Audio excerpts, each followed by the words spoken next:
Hello everyone, this is your friend Kevin once again with another tutorial. Now this time we're going to be exploring the app Scratch, or the software rather. Well, it's a very interesting tool, online tool, free tool developed by a university in America.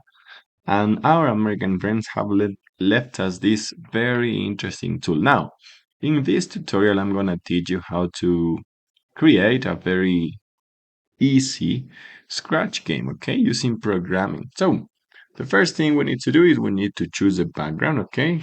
For us, in order to choose a background, we come to the right bottom corner of our screen and we select the backdrop we would like to choose, okay? And here,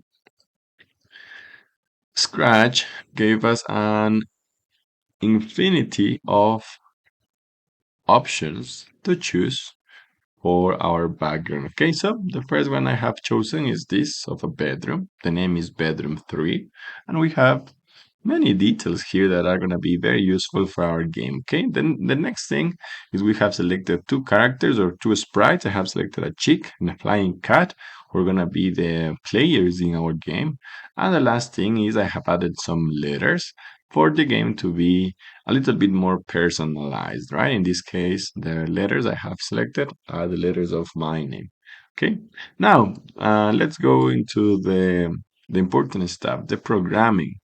I have other 5 events, right? Most of them regarding the key arrows in our keyboard. And also I have selected the event that when you click the sprite or the character, they are gonna interact with the player, okay?